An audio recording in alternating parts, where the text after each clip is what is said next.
नमस्कार,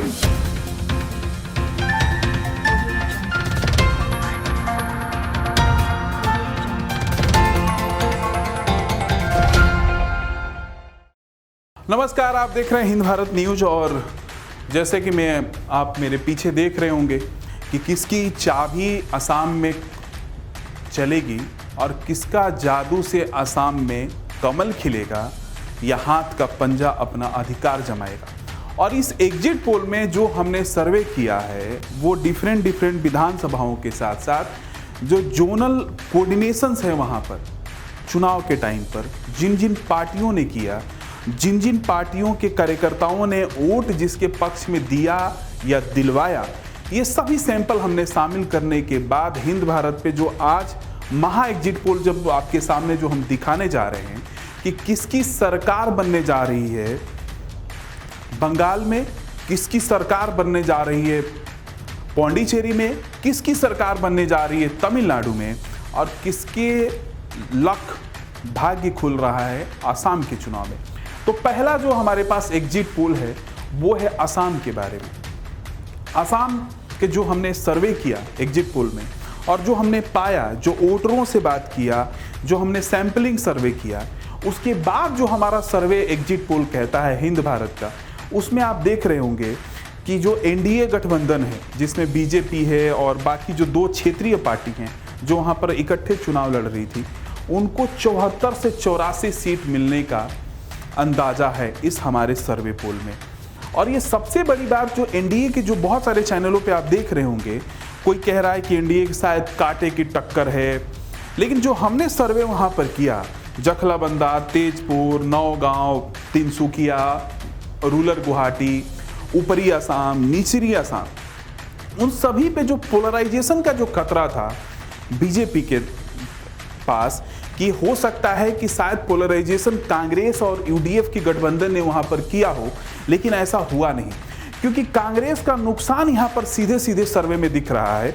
और नुकसान इसलिए हो रहा है क्योंकि जो बकरुद्दीन के वहां जो पार्टी से कांग्रेस ने जो गठबंधन किया है वहां पर हुआ क्या है कि मुस्लिम वोटों का ध्रुवीकरण तो नहीं हुआ, हिंदू वोट एक साथ जुड़ गया बीजेपी के साथ, यानी कि एनडीए के साथ। और जब वो बीजेपी के साथ एक साथ जुड़ा है तो उसका नतीजा आप देख रहे होंगे यहाँ पर 74 से 84 सीटें वहाँ पर बीजेपी यानी कि एनडीए एकदम बिल्कुल बहुमत के एकदम साथ में सरकार बनाती हुई वहाँ पर दिख रही है।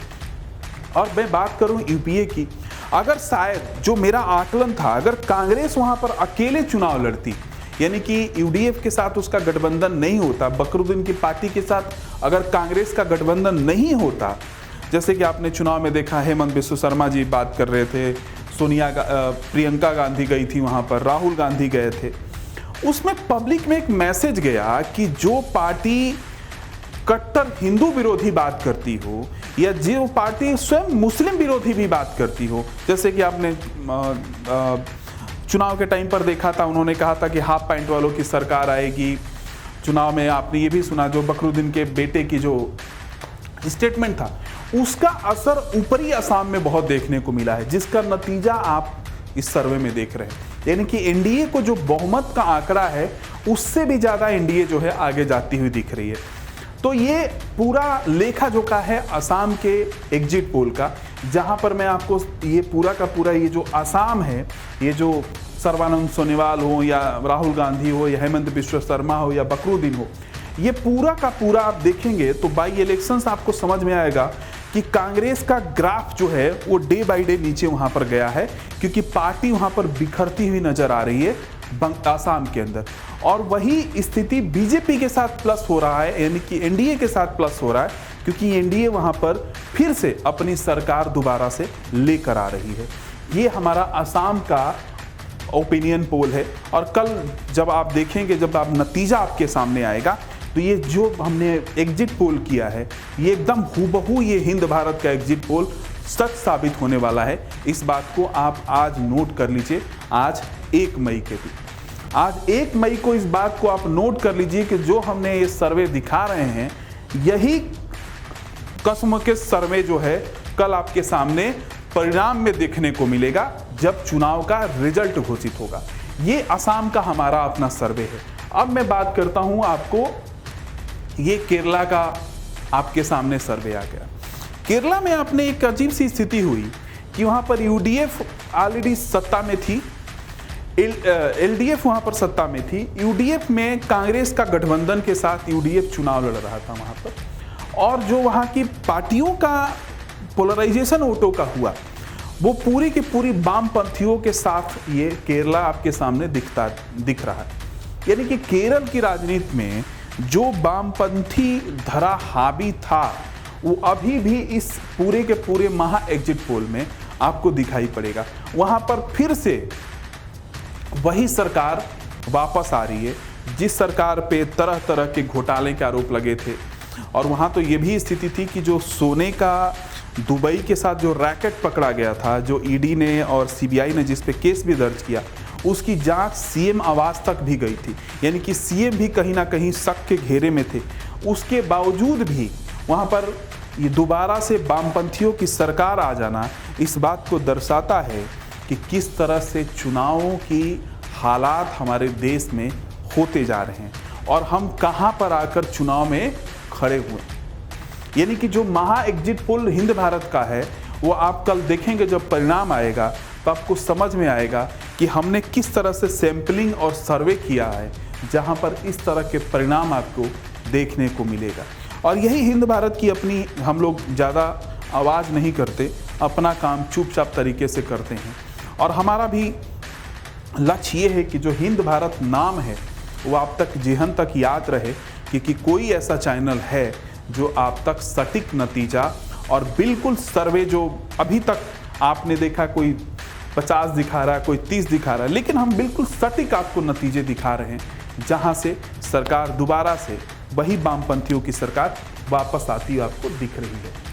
अब ये वेस्ट बंगाल का सर्वे आपके सामने आ गया जिस पे पूरे देश की निगाहें हैं।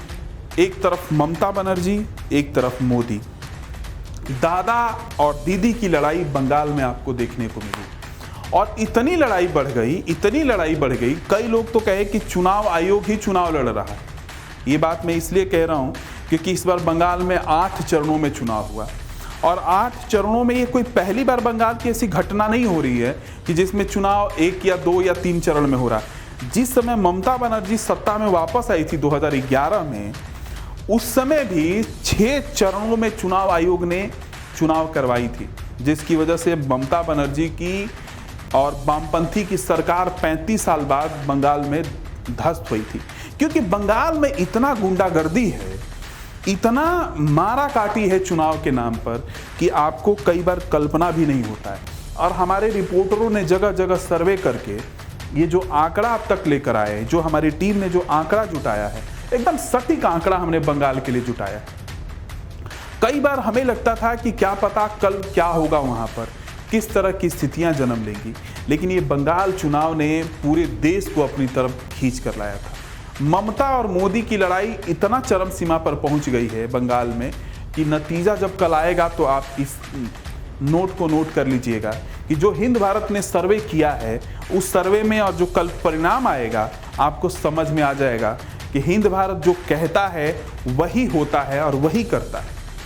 क्योंकि हमने जो सर्वे किए हैं एक एक वोटरों के साथ पोलिंग बूथ को देखा है, पोलिंग बूथ में किस तरफ मेजोरिटी जा रही है, किस तरफ लोग बह रहे हैं, किस तरफ से लोग वोट कर रहे हैं, ये सर्वे हमारा उसी की तरफ है।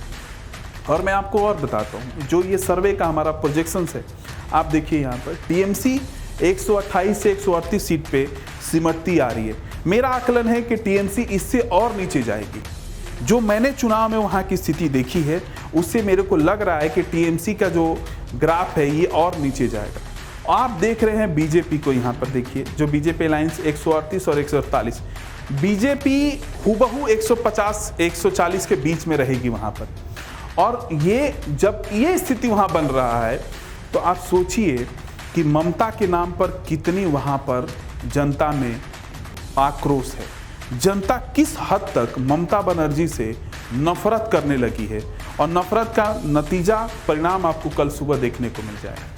लेफ्ट की स्थिति, लेफ्ट और कांग्रेस यहाँ पर एक साथ चुनाव लड़ रहे थे, जो आप देख रहे हैं पिक्चर में कहीं नहीं। एक तरह से स्विप हो गया है, एक तरफ से कांग्रेस यहाँ पर डूब गई है नाव में और कांग्रेस तो डूबी डूबी, जो वामपंथी लोग थे, जो थर्ड फ्रंट वाले लोग थे, उनकी भी नैया कांग्रेस यहाँ पर डुबो दी है। उसका नतीजा आप सामने देख रहे हैं। ये बंगाल का इतना बड़ा चुनाव, इस बार 8 चरणों में चुनाव हुआ। कई लोग कह रहे थे कि इलेक्शन कमीशन को 2 चरणों में करा देने। जब 8 चरणों के चुनाव में इतनी धांधली, इतना लोगों की जान गई हो, वहाँ पर 4 चरणों में चुनाव अगर चुनाव आयोग करा देता तो क्या हाल होता, उसका भगवान हम मालिक है। लेकिन मैं चुनाव आयोग को धन्यवाद दूंगा जिसने चुनाव को चुनाव के तरीके से कराया, बिना धांधलीबाज और बिना बूथ कैप्चरिंग के। बिना बूथ कैप्चरिंग के मुझे लगता है कि बंगाल के इतिहास में पहली बार 2021 का चुनाव हुआ होगा। तभी जाकर इतना सुंदर और इतना शांतिपूर्वक मतदान बंगाल के अंदर हुआ है। अब एक राज्य और है जहां पर मैं आपसे बात करूंगा, जो राज्य अभी तक हम लोगों से अछूता था, जहां पर हम लोग अपने राज्य की बात नहीं कर रहे थे, वो था पौंडीचेरी। और पौंडीचेरी के सर्वे में जब आप देखेंगे तो वहां भी बीजेपी की सरकार आपको बनती हुई दिख रही है। वो सर्वे भी मैं आपको दिखाऊंगा जहां पर बीजेपी कम से कम 21 सीट जीतने के कगार पर खड़ी है पौंडीचेरी के अंदर। और पौंडीचेरी एक ऐसा राज्य था जो अभी आप सुने थे कांग्रेस के पास था, लेकिन कांग्रेस से खिसक के अब बीजेपी के पास आ रहा है। और तमिलनाडु में जो हम अभी सर्वे में नहीं इसमें दिखा पा रहा हूं मैं आपको, तमिलनाडु का जो सर्वे है उसमें दोबारा से सत्ता परिवर्तन दिख रहा है और वहां पर डीएमके दोबारा से सत्ता में आएगी। तो ये हिंद भारत का अपना सर्वे पोल है, जहां पर मैंने प्री सर्वे आपको कल परिणाम आना है, आज हमने सर्वे आपके सामने रखा। और इस सर्वे को आप सेव कर लीजिए, मिला लीजिएगा कि जो कल परिणाम आपके सामने आएंगे हूबहू इसी से मैच करता हुआ और इसी के साथ जुड़ा हुआ परिणाम आपको कल देखने को मिलेगा। उम्मीद है हिंद भारत के साथ आपके जीवन में आप कोरोना में अपने आप को सेफ रखेंगे, सुरक्षित रहेंगे, मास्क का प्रयोग करते रहें, हाथ को बार बार धोते रहें, 2 गज की दूरी आप बना कर रखें। और हिंद भारत आपके लिए हमेशा प्रे करता है भगवान से कि हमेशा आप जहाँ भी रहें स्वस्थ रहें, खुशहाल रहें। धन्यवाद। जय हिंद, नमस्कार। देश और दुनिया की तमाम खबरों के लिए देखते रहें हमारा चैनल हिंद भारत और लाइक, शेयर एंड सब्सक्राइब करना ना भूलें।